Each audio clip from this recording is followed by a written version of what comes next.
Joël chapitre 2, à partir du verset 28.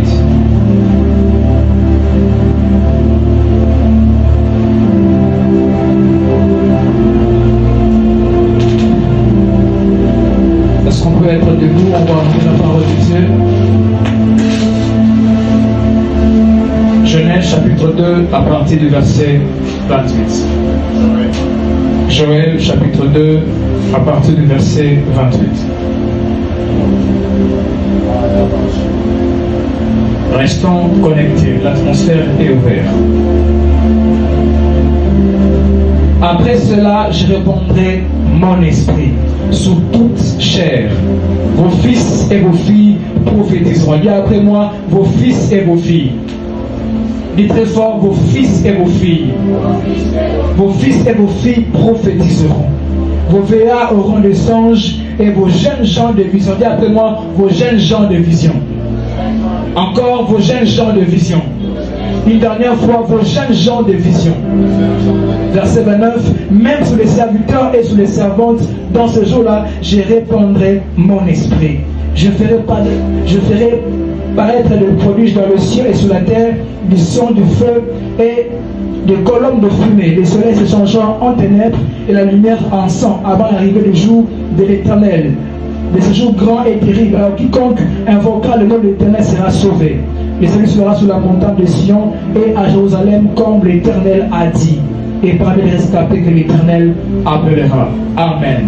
Acclame très fort et répond à tous. L'apôtre Pierre avait libéré.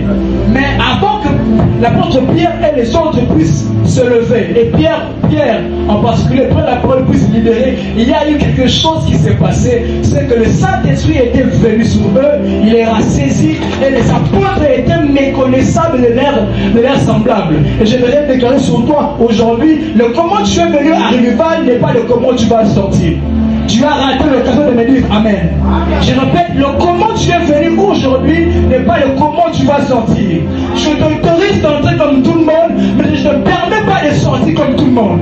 Car à chaque fois qu'il y a rendez-vous de réveil, il doit avoir de l'impactation. D'après-moi, impactation.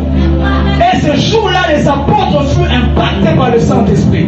Parce que le domaine de l'impactation est le monopole du Saint-Esprit. Et ce jour-là, le réveil est venu officiellement sur la terre après que Jésus leur avait promis de rester ici. Mais vous recevrez une puissance et Sainte vous souvenant sur vous. Je voudrais dire ici, il n'y a pas de réveil sans le Saint-Esprit. Il n'y a pas de réveil spirituel sans qu'il y ait au contrôle, au bâton, le Saint-Esprit. Et ce jour-là, le Saint-Esprit avait pris tous ces hommes qui étaient là à la chambre haute ensemble. Il les avait saisis, il les avait influencés. Et ce jour-là, ils n'étaient plus le même personne.